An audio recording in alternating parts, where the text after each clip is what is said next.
Welcome to Trench Diaries. This is Sniper on the Eastern Front, Chapter 4, The Special Gift of Self-Control. On October 9th, 1943, the Red Army fell on the remnants of the 3rd Gebirgsjäger Division with 20-fold superiority.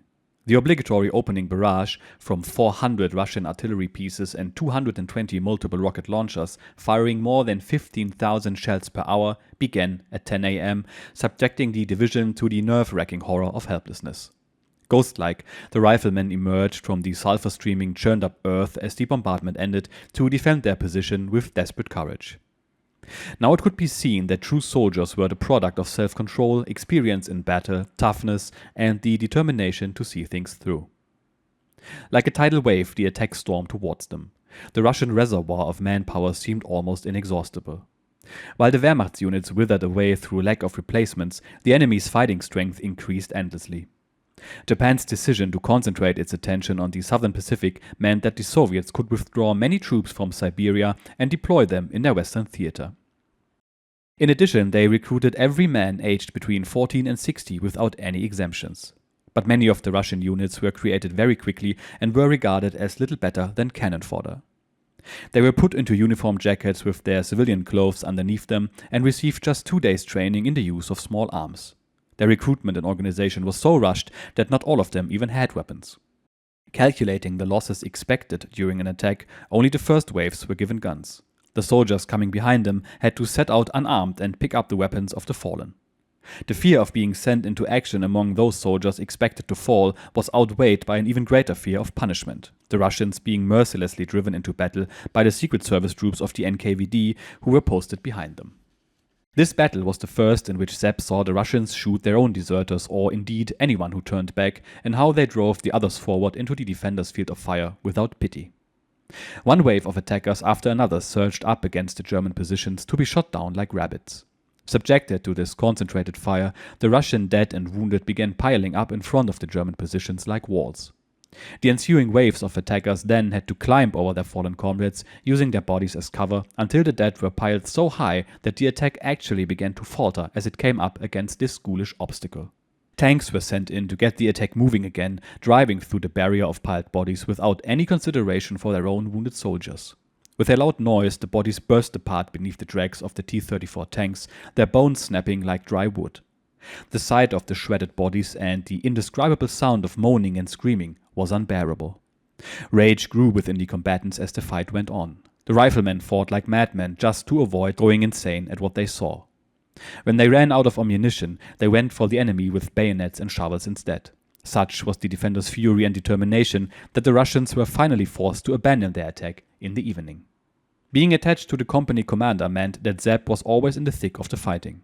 Often the distance between himself and the enemy dwindled so fast that he had to put down his sniper's gun after a few aimed shots and take up the MP40 which he always had slung ready on his back during such situations. Fighting of this sort was always very problematic for Sepp because the front lines rapidly dissolved into close-quarter combat, and at distances below 30 meters the telescopic sight of his gun was virtually useless because its range of vision narrowed too quickly.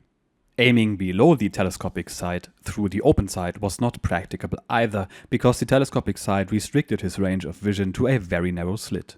Consequently, such situation placed a marksman under a disproportionate amount of stress, since he could not afford to lose his telescopic rifle, and yet being seen with it exposed him to the special danger of being singled out by the enemy. Identified marksmen were invariably subject to especially intense fire. Towards evening the fighting died down, but the remaining riflemen could not relax because the Russians were obviously just regrouping, ready for another attack. As it turned out, they had only a few hours before the assault was resumed. This time it was more subdued, however, and the enemy was kept at a distance, the marksmen making an essential contribution with their well-placed distance shots. During the night of the 11th of October, the Russian fire abruptly broke off in the area around Sepp. After a few minutes, a misleading silence fell. 7th Company's commander took the opportunity to make a quick tour of his men's positions in order to get an accurate idea of the situation. A machine gun position that was placed slightly forward of the main line reported seeing suspicious movements in the bushes ahead. Immediately, a patrol of 8 experienced soldiers was sent out. Sepp, who accompanied them as a guard, crept along very carefully 30 meters to one side. He had his telescopic rifle with him, while the Lancers were equipped with machine pistols and hand grenades. Their nerves tightened as they crept through the knee-deep grass towards the place the machine gun team had described. After edging their way forward for about 300 meters, they heard subdued voices. At a signal from the patrol leader, Sepp took up a well-concealed position under a group of bushes, brought his gun into firing position and scanned the area through his telescopic sight. In front of him, he saw the exit of a valley at a distance of about 80 meters. The patrol was heading for the ridge overlooking it. Carefully, the patrol leader glanced into the valley and saw a group of about 100 Russian soldiers, old men and teenagers, crowded together talking and smoking to conceal their fear and insecurity. They were led by an obviously inexperienced political officer. The patrol leader then crawled back and reported the situation to his men by means of signs. One of them crept up to Sepp, telling him that they wanted to try a surprise attack in the first light of dawn, despite their numerical inferiority. They expected that the Russians, being taken by surprise, would instinctively run to the valley exit where Sepp could shoot them. 2 hours later, the first pale light of morning appeared over the horizon. Many of the Russians were asleep by this time, their guards obviously inattentive. At a sign from the patrol leader, every lancer took out 3 hand grenades and activated them. As if from nowhere, the 24 grenades exploded amidst the unsuspecting Russians. Immediately, there was absolute panic. They ran in all directions, shooting wildly and hitting many of their own men. The wounded were crying out in horror. Then the patrol stood up and fired into the confused crowd with their machine guns. Just as had been expected, the Russians flew towards the valley exit and directly into Sepp's sights. Obeying the merciless law of war, he did what he had to do. His response was almost automatic. Aim for the center of the body and pull the trigger. Aim and fire quickly and repeatedly. Shot after shot found its target with deadly accuracy. Within moments, 5 Russians lay in the grass mortally wounded, while the others hesitated. Sepp reloaded and another 5 went down. The rest pushed and shoved backwards, only to be cut down by the machine guns and grenades of the patrol. It went on like this for several minutes until the massacre was at an end. Broken bodies and wounded, crying, dying men lay everywhere. Then, without a sound, Sepp and the patrol disappeared into the half-light of dawn like ghosts, without a scratch on them. Their bold attack brought the decimated company a few hours of relief, but at midday the next Russian attack hit them with unabated violence. Once again they managed to hold out until evening with the courage of despair, until the attack suddenly stopped at the onset of darkness. Just before midnight, they got news that the Russians had managed to break through the front at another point and were regrouping for a further deep thrust. For the riflemen, this meant a temporary lull in the attacks on their own sector, but they had suffered considerable losses and would not have survived another day of such onslaughts. Exhausted by hunger, wounds and disease, this respite was vital. For days, they had lived on salted cucumbers and apples that they had found in Russian farmhouses. Even the most hardened constitutions were suffering from the effects of this unhealthy mixture. Everybody had diarrhea. Because there was no chance of going to the toilet during the fighting or of changing their underwear, every fart became a risk. Real dramas were played out in the trousers of some lancers. With shitty pants, the circle of stinking comrades began to reorganize.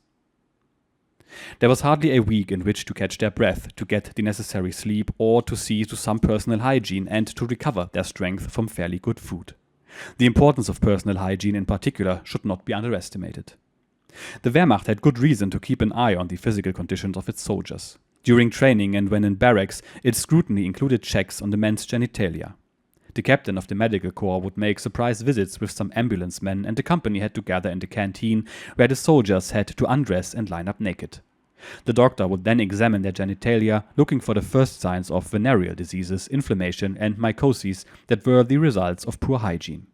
Because a dirty penis meant disciplinary punishment, many were quickly spruced up with a handkerchief before attending the roll call.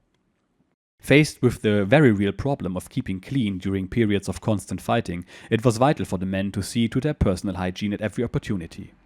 Failure to do so could result in many unpleasant disorders, and more serious diseases could ensue. Mycoses, scabies, lice and boils all complicated the soldiers' existence. They took every opportunity to wash their clothes and remove the lice. The lancers searching each other and their clothes for lice and other vermin became almost like a ritual. 2 or 3 would sit together reverentially, a candle in the midst over which the lid of a shoe-polish tin was suspended from wire.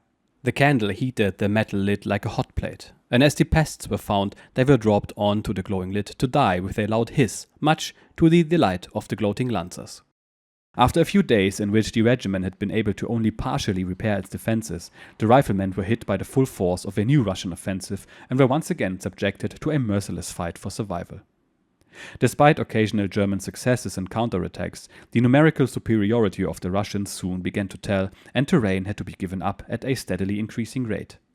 The destruction of the German positions was nevertheless very unsystematic, and there was a confusing ebb and flow of front lines until finally the point was reached where there was no longer any identifiable front line at all.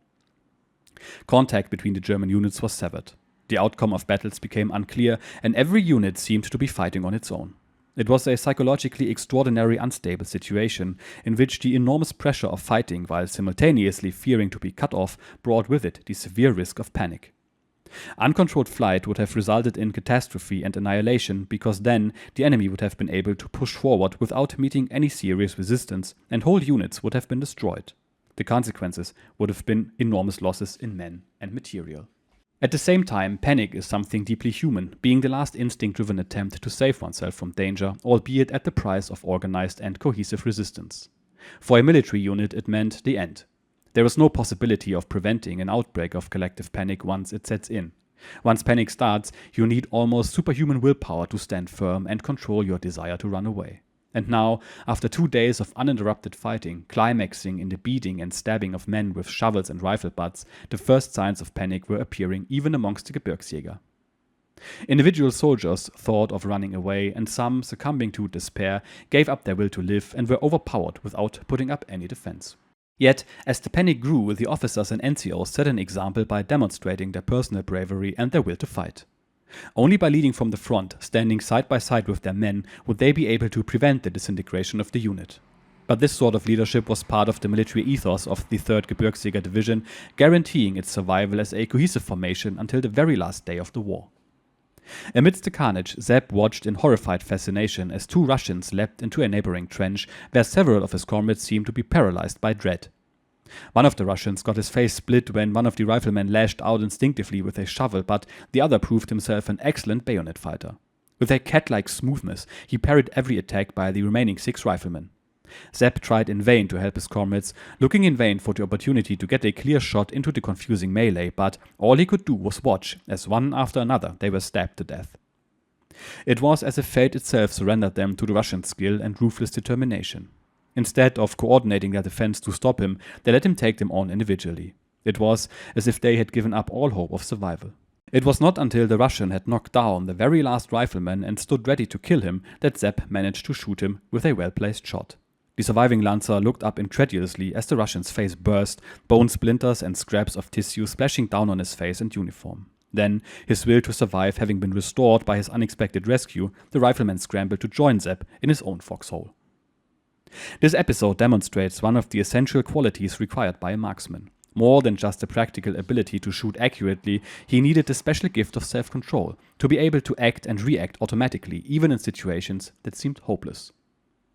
Though the ability to seek and take perfect single shots was essential, fast and precise handling of his weapon during a typical infantry fight was even more important.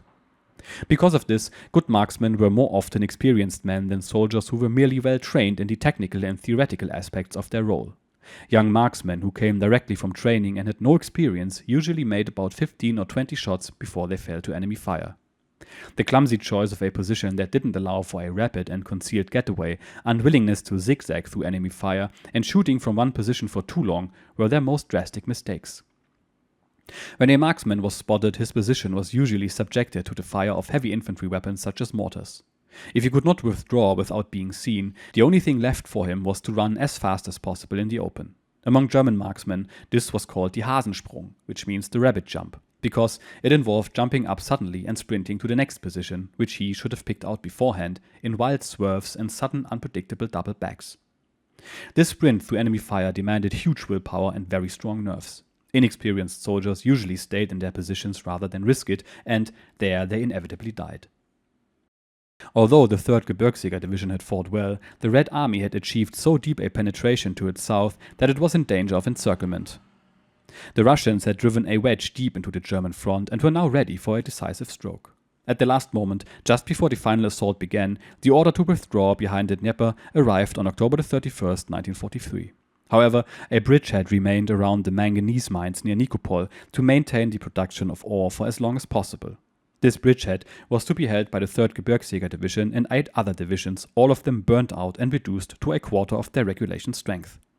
They had barely 3 weeks to prepare their positions and to organize the defense. A few meager supplies arrived, including, among other things, new winter uniforms. These were reversible cotton suits lined with cotton wool, one side being white for use in snowy conditions, while the other was camouflaged pattern for normal weather. But the soldiers' initial joy at receiving these warm clothes faded quickly. The thin cloth covering damaged very easily, and the lining then soaked up moisture so that the uniform not only became unpleasantly heavy, but it also no longer kept them warm. When there was a frost, the wet lining even froze. The same happened to the new felt boots, but soon they were faced with another problem. The padded material provided lice with nearly ideal conditions in which to escape the persecution of their human hosts. The suits became so full of lice that they and the lice got cleaned together at the beginning of spring. In addition, they found that the suits could only be used in a dry cold or when they didn't have to move about too much. This was because they had to be worn over the soldiers' grey uniforms so that they broke into a sweat after very little activity, and the sweat didn't dry out of the thick fabric easily. An increase of colds and influenza resulted. Unsurprisingly, when the division finally withdrew at the end of the cold season, its line of march was marked by a trail of hundreds of discarded winter suits, and that was the end of padded suits for the 3rd Gebirgsjäger Division for the rest of the war. The Lancers found that they were better off with thick underwear, blankets, and tent squares. In the spring of 1944, Sepp managed to persuade the regimental tailor to making him a camouflage shirt, which he used for a long time. He got a light snow camouflage suit the same way, which he could roll very small and carry about easily. Its thin cotton cloth did not hinder its movements, even when wet, and it dried fast, just like the shirt. Chapter 5. Never Look Death in the Eyes Unshaven. For a while, fighting was restricted largely to patrols and the sniping of marksmen. To create anxiety in the Russian trenches, Sepp went out hunting daily, making use of a knocked-out tank in the no-man's land between the trenches. He would get under the tank before dawn, was protected by it during the day, and through a hole in the chassis he could observe and shoot at the Russian positions. Quite unusually, he had used his position under the tank for 4 days, scoring 5 hits in that time. Because the Soviets had no heavy weapons, he felt absolutely safe in his position deep beneath the steel colossus, despite being conscious of the iron rule of marksmen against staying in the same place for very long. But the Russians had become extremely cautious by now, and it had become harder for him to find a target. So on the 5th day, Sepp decided to take an observer with him. He chose Balduin Moser, a Tyrolean who had become his friend some weeks earlier. When they made their way to the tank position before sunrise, they had no idea of the horror of the coming hours. Neither of them sensed the proximity of death that would seal the observer's fate that day. Sepp had, indeed, shot too many times from his supposedly safe position. The Soviets may not have had any artillery in the area to threaten Sepp, safe beneath his tank, but from now on he would face a far more dangerous adversary, a Russian marksman who knew his business as well as Sepp did. Fiery red, the morning sun was blinking above the eastern horizon and sending its first rays across the deserted steppe as Sepp and Balduin settled down and began to scan the enemy's positions for a careless victim. It was just a tiny reflection of light from the lenses of Balduin's binoculars as they were raised a bit too high, but that was enough to tell the Russian marksman that the position was occupied. From his well-camouflaged position, he brought his gun into a firing position and patiently awaited another flash of light. Less than a minute later, he made his shot. It was a moment of realization on both sides, because at that very same moment, Balduin, his binoculars to his eyes, whispered, "Hey Sepp, over there, 2 fingers to the side of the little mound, A second buzzing bang followed the first instantly, and there was a sound like a hand clap next to Sepp. Blood and scraps of tissue splashed the left side of his face. He turned to Balduin and found himself looking into a demonic grimace. The Russian marksman's bullet had been deflected by Balduin's binoculars and had exploded directly in his mouth. It had torn away his lips, incisors, chin, and half of his tongue. With panic-filled eyes, he stared at Sepp, while a weird gurgle of foaming blood came from his shredded oral cavity. Seconds later, another bullet exploded into the earth between them, and immediately Sepp scrambled back deep beneath the tank, pulling Balduin along by his feet. Leaving their position before nightfall was impossible, because it would have meant certain death at the hands of the enemy marksmen. So they were doomed to wait. Sepp felt helpless, unable to do anything for his comrade's horrible wound. No bandage or pressure dressing would help here. His only hope was fast and professional help by trained medical personnel. But this wasn't within reach. Sepp could only watch as the remnant of Balduin's tongue swelled to the size of a child's ball, gradually blocking his respiratory tract. Sepp tried to press the swollen tissue to the side, but Balduin started to puke and got even less air. Only a tube or a cut in the windpipe could have saved him. So Sepp could do nothing but watch his comrade's futile struggle for life. It became steadily harder for the dying man to breathe, and he sucked even more blood into his lungs with every convulsive gasp. Slowly, he started to suffocate. Sepp tried to support his chest. Feeling helpless and useless, he told him to hold out and said that he would make it and that help was coming soon. As his death neared, Balduin clung to Sepp's arm, his nails convulsively digging into his flesh, but Sepp did not feel it. It seemed like hours before Balduin finally looked at him one last time with an unfathomable depth and sadness, his eyes nearly popping out of his head. He clenched his hands in a strange manner in farewell, and a tremble ran through his body. Then his eyes glazed over and his body went limp, freed from its torment. Frozen inside, Sepp stared down at the lifeless body he was holding. Minutes later, the tension within him released itself in a crying fit as he unrestrainedly sobbed out his helplessness, his fear, and the constant strain of his daily fight for survival. Paralyzed into inactivity, he spent the rest of the day next to his dead friend and comrade and kept vigil. His head was empty, no thoughts, no feelings anymore. They were washed away by his tears. Finally, he regained his composure and became a bit more pragmatic, harder and more merciless. At some point during this day that seemed to have no end, he suddenly realized, looking down at his comrade, that he and Balduin had not shaved for several days. The face wound surrounded by late adolescent beard stubble made the corpse look disgustingly ugly. It was the sort of intellectual absurdity that situations like these gave rise to. Sepp decided that he did not want to look that ugly as a corpse, if he should ever become one, and he swore that whenever it was possible, he would shave daily from now on. He held on to this thought for the rest of the day as an emotional panicky. And he actually kept his word ever after, never looked death in the eyes, unshaven. As dusk fell, he pulled Balduin's body out and carried him back to camp under cover of darkness. He reported in to the company commander and handed over Balduin's identity tag. In the morning, he and another comrade dug a grave for Balduin, and in the treeless steppe there was no wood for a cross, so they just put his steel helmet on the little mound. With Balduin, Sepp buried another part of his human innocence. Unconditional acceptance of the merciless laws of war was progressively growing within him. The same night, the tank wreck was wired for blasting by German engineers, and the following morning it was ostentatiously blown up.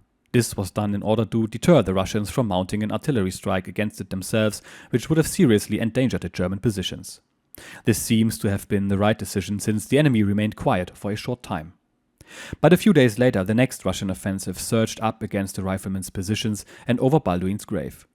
Tank tracks grounded into the earth, and Balduin became one with the infinite Russian landscape and the anonymity of history, like tens of thousands of other soldiers whose young lives were torn from them. The Russian attacks began on November the 20th.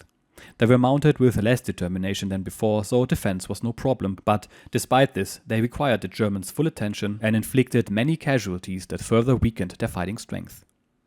On the night of the 24th to the 25th of November, the Russians prepared for a far more serious attack that would embroil the 3rd Gebirgsjäger Division in yet another merciless vortex of iron and blood, especially in the area occupied by the Gebirgsjäger Regiment 144. The Russians had gathered 200 tanks and several regiments of infantry in preparation, and 50 of the fighting vehicles would go for the area held by the 144th. At 5 a.m., an artillery strike woke the riflemen from their light sleep. Instinctively, they ducked into their holes. The barrage lasted about an hour, during which time each of them had to endure his fear alone. The lancers clung to the earth, murmuring short prayers while the splinters buzzed around them. With the first light of dawn, the shell fire ended abruptly and gave way to the rattling and squeaking of a large number of tank tracks. Equipped with hardly any weapons with which to fight tanks, it took all the courage they could muster to hold their positions against 2 tank brigades and a mounted corps of guards. The tanks rolled over the Gebirgsjäger Regiment 144's positions at the first attempt, the riflemen reserving most of their attention for the Russian infantry who were riding on their backs.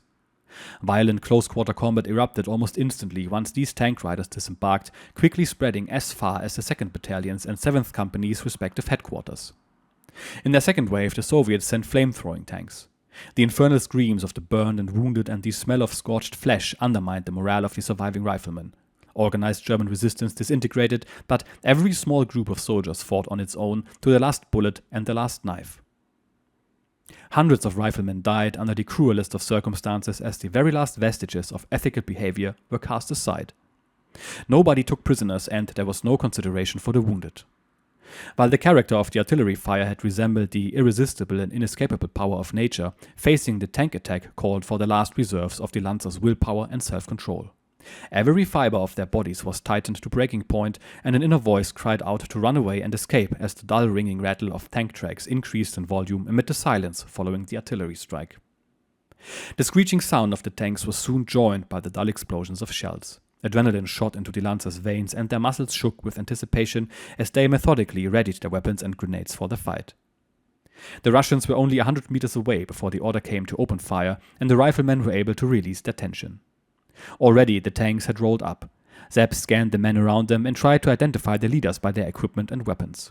Experienced Russian tank riders would jump off immediately and take cover behind their tanks when fired upon, which slowed down their attack, but if they stayed on board, overwhelmed by fear, Sepp kept shooting at them for as long as possible. He always finished with a shot into the spare petrol container that was attached to the tank's back. If the shot was a lucky one, the petrol went through the air vents into the engine compartment, which sometimes led to the engine self-igniting and brought the tank to a halt. Sepp and his comrades were shooting for their lives at whatever came in front of their gun barrels, but the Russian attackers came on regardless of losses. The riflemen had no weapons against tanks and their light mortars were useless against the assault. The enemy was getting rapidly closer and they could already distinguish the Russians' faces. The defenders' concentrated fire kept the Russian infantry about 100 meters away from their positions, but 20 tanks plowed unstoppably on towards the riflemen in Sepp's area with an increasing rumble of their motors. The Lancers prepared the few hollow sticky charges they still possessed. Apart from these, all they had were bundles of grenades tied together, which, if placed under a tank's wheels, could sometimes destroy the track and thus stop the tank. But all such defensive tactics required direct contact with the vehicle. To get that close required an extreme measure of self-control. Not until they were just 10 meters away were the Lancers' foxholes safe from a tank's weapons. Once it was within these last few meters, the riflemen had to act immediately, because if the tank's crew made out where a foxhole was, they tried to roll over it in order to cave it in and bury the occupants alive. Consequently, the defenders' limited supply of anti-tank bombs was only given to the most experienced soldiers. When a critical distance was passed, the riflemen went for the tanks, jumping up and trying to place their explosive charges on the turret, on the engine compartment or amongst the wheels. But only few managed this, because the Russian infantry did everything they could to stop them. So, only 5 tanks were disabled, grinding to a halt among dully banging explosions. The others rolled on over the German lines. Anxiously, the riflemen shrank down into their trenches and holes. Sepp crouched down in his own position as the iron colossi approached, squeaking and rattling. Not all of the riflemen managed to control their fears. Now and again, one would jump up in the hope of escaping by wild flight, but the fire of the Russian infantry mowed them down without mercy. About 30 meters in front of Sepp, a Lancer leapt up to attempt such an escape, but then wildly doubled back towards his comrade's trench. But halfway back, a Russian machine gun cut him down. He tried to crawl on, propped up on his elbows, dragging his destroyed legs, while a T-34 rattled after him. Suddenly, the wounded man stopped where he was, presumably to reserve his ebbing strength for a last desperate attempt to escape the tank. With his last vestiges of self-control, he let the monster get within just a few meters and then rolled away to the side with all the strength and speed he could muster. Whether by chance or the intuition of the driver, a question without an answer as is often the case in war, the tank managed to follow the wounded man's every move like a magnet until he halted in pain and exhaustion. Then the tank's track caught his legs and drew them inescapably into its deadly embrace. With that, the body of the Lancer sat up as if he wanted to embrace his mechanical executioner. In seconds, his limbs were gone under the monster. Horrified by the spectacle, it took Sepp a moment to realize that his comrade did not make a sound in his shock. When the track caught his pelvis, the soldier showed his teeth like a horse, his face distorted into a diabolic, never-ending grin as his head swelled red like a melon. Then his body burst, uniform, bones and guts mixing to an ugly color as his chest and head disappeared beneath the tank. What remained was no more than a hideous lump pressed into the ground, muddily churned up and amorphous, that would soon be sucked into the soil of Mother Russia, leaving no memory. Then, to the defenders' amazement, the fighting vehicles continued on their way without taking any further part in the fight. Obviously, there was a breakdown in communication between the tanks and the infantry, or they had temporarily misjudged German strength. Either way, with the disappearance of the tanks towards the rear, the riflemen regained their courage and went for the unprotected Russian infantry with a vengeance. Marksmen, being feared and hated, were badly mistreated if they were discovered. For this reason, Sepp took precautions before every attack to ensure that he could hide his gun if he had to. On this occasion, he had prepared a hiding place for it under some ammunition boxes. Just before the Russian attackers reached German trenches, he put his gun into the hole he'd prepared and unslung his MP40. The Russians stormed into the riflemen's positions with roaring screams, and a merciless close combat broke out. Driven by a primeval instinct of self-preservation, the men fell upon each other. Rifle butts crashed dully into distorted faces, SMG salvos turned stomachs into a bloody steaming mass, shovels ate into shoulders and backs, bayonets and knives were thrust into bodies. Amid screams, wheezing, moaning, gunshots, smoke, steam, sweat, and the smell of blood, all humanity was lost, if it had ever been present in any recognizable form at all. Or maybe this was the real face of humanity that was being revealed here? Man is after all just one of many vertebrates, just one part of the Darwinist struggle for survival governed by the simple rule of kill or be killed. Intelligence is just another weapon, rather than a self-improving gift. A dead Russian dropped into the trench like a sack of potatoes and bore Sepp to the ground beneath him. At the same instant, another Russian leapt down, but the bayonet thrust that was meant for Sepp went into the dead man. Sepp rolled from under the corpse, the bayonet stuck in its ribs, as the Soviets struggled for a few seconds too long to yank his weapon free. Then Sepp was on him, kicking him in the genitals with the whole force of his pent-up excitement. A dull crack, like the sound of a cookie breaking, told him that the metal toe cap of his boot had broken his opponent's pubic bone. As the Russian fell on his back, doubled up in agony, Sepp grabbed his throat and crushed the larynx with his thumb, the Russian wheezing out his last breath as his eyes nearly popped from his head. From the corner of his eye, Sepp saw a shadow heading towards him, and as he ducked instinctively, the blow of a rifle butt ricocheted off his helmet. Momentarily dazed, Sepp rolled to the side and put his hands to his face as the Russian raised his rifle butt again, but the blow never came. Instead, his attacker got a volley of submachine gun bullets in his back from very close by. Blood and scraps of tissue splashed all over Sepp. He jumped up just in time to see the comrade who had saved him getting a bayonet rammed through his kidneys and stiffening like a pillar of salt. In a raging, inexpressible fury, Sepp seized the gun of the dead Russian that lay before him and rammed the butt into the enemy soldier's face before he could pull the bayonet free.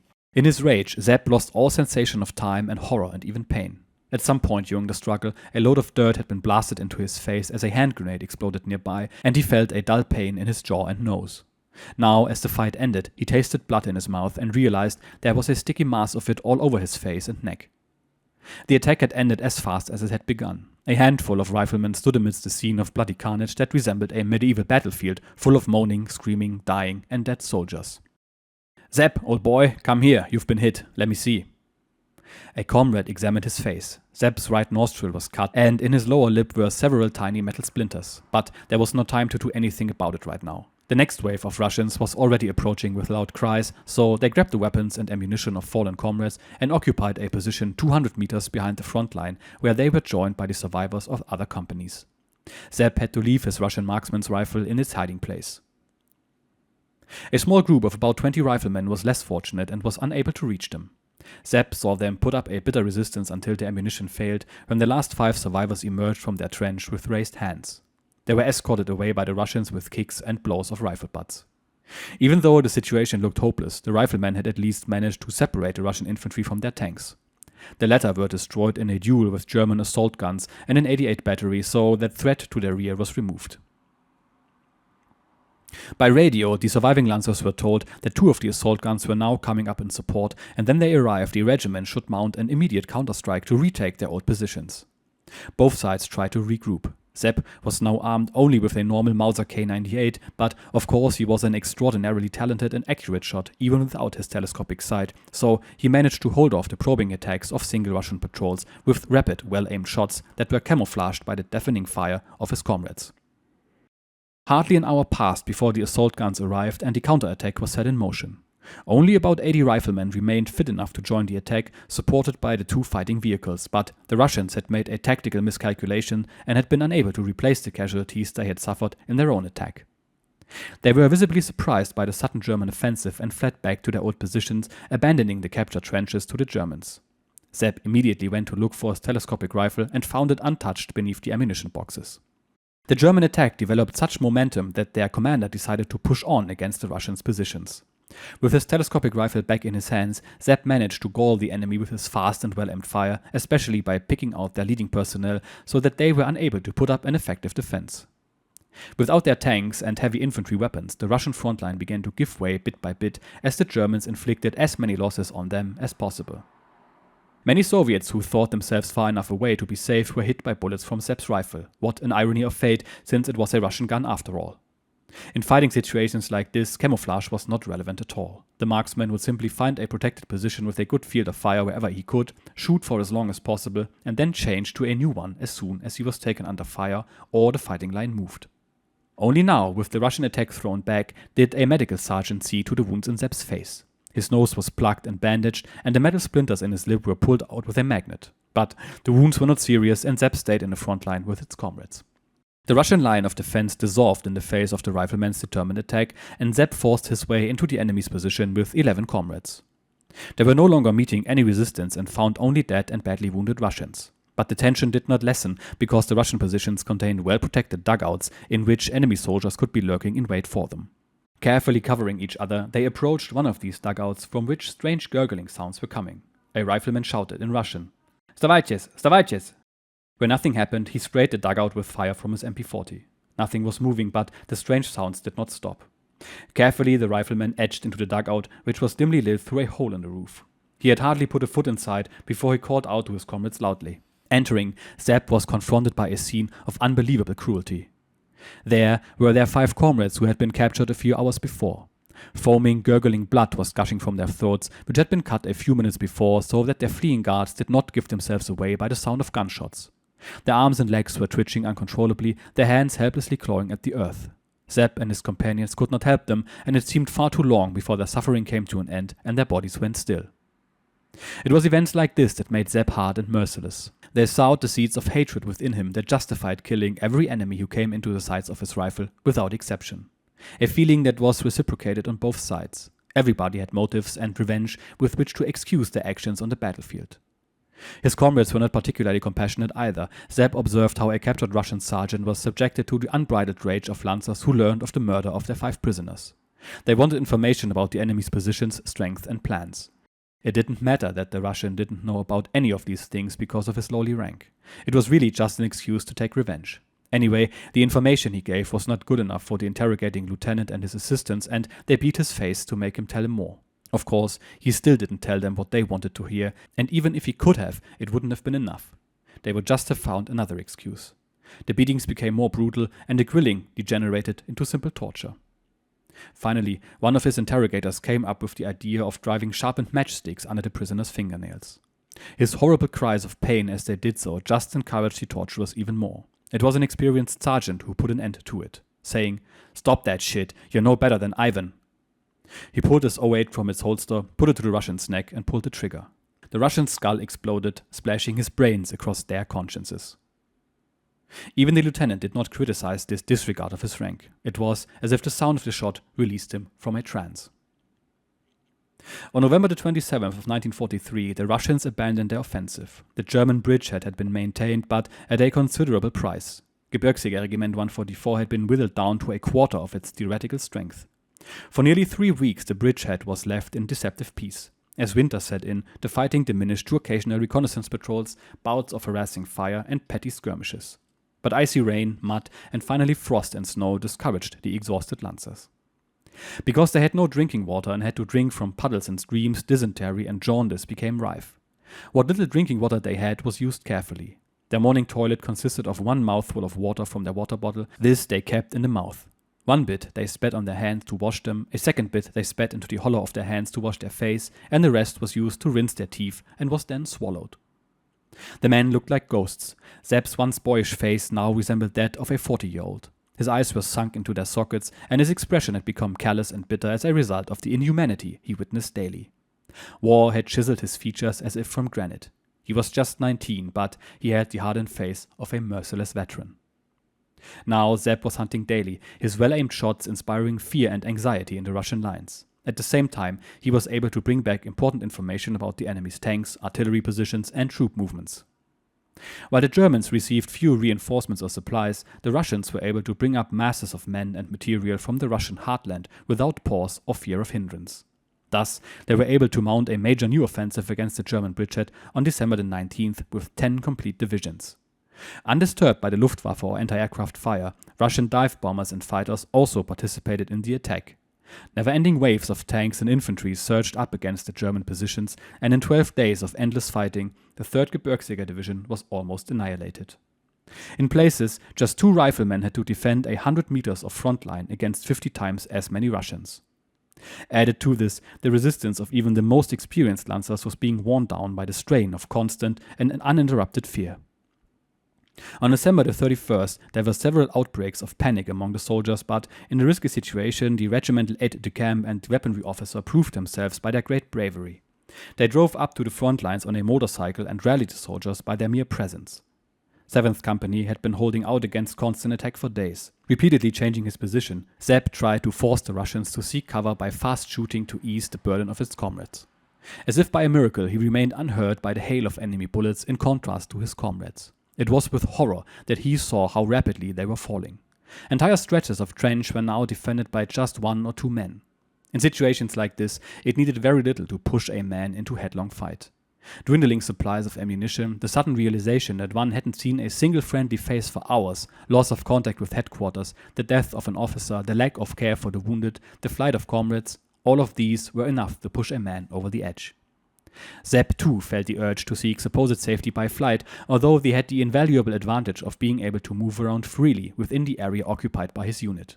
He could recognize his comrades' relief when he joined them for a short time. In their excited questions about the situation, there were signs of suppressed panic. At one point, he was in a trench held by a single machine gunner whose nerves were shot and who wanted to leave his position with Sepp when he went. "Sepp, I'll go with you. I'm not mad enough to stay here and lose my ass. Shit, they don't get the wounded out, and we don't even talk about the lack of ammo and food." At that moment, they heard the put-put of a motorcycle behind them. Looking around, they saw a captain lay down his motorcycle and run towards them in zigzags. Also at that same moment, the nerves of the last 5 other soldiers in this part of the front broke, and they jumped up from their positions and ran towards the rear headlessly. The officer recognized the seriousness of the situation instantly, and, unslinging his MP40 from his back, he fired a volley over the soldiers' heads. The soldiers stopped abruptly and stared in shock at the officer. Suddenly, one of them raised his carbine and fired at the officer, missing him.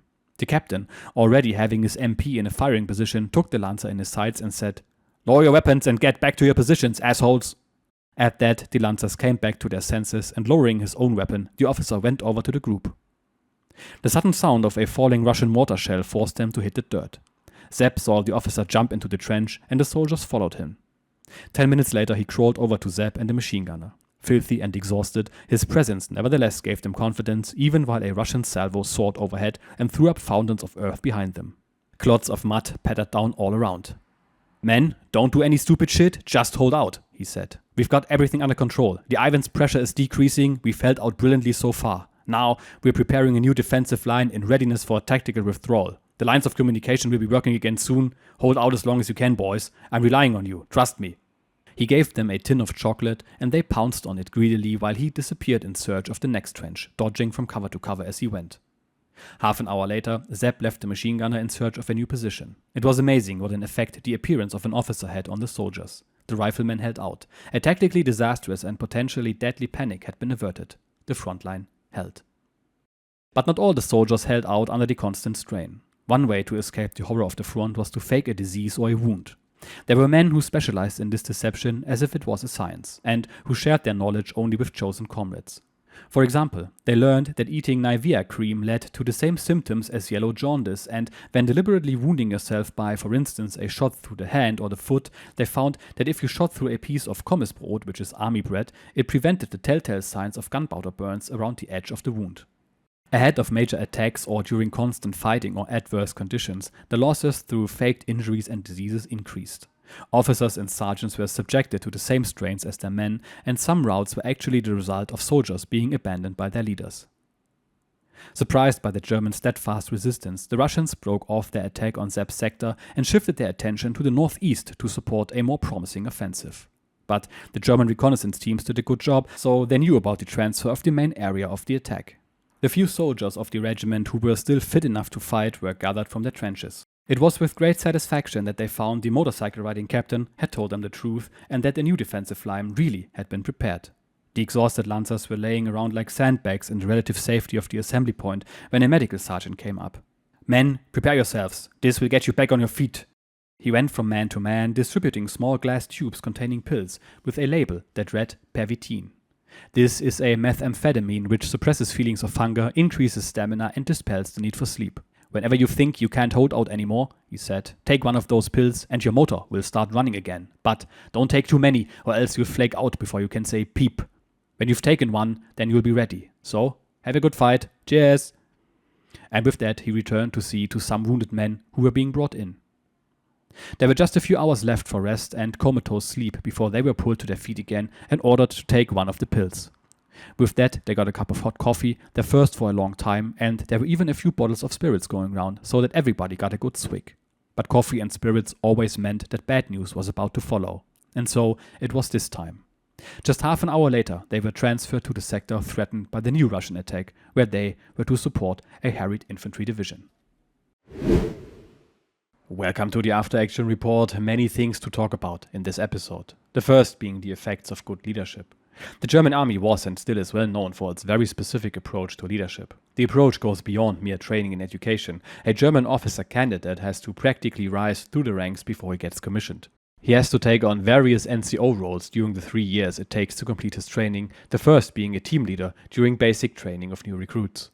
Then he will become an assistant platoon commander until finally receiving his own platoon.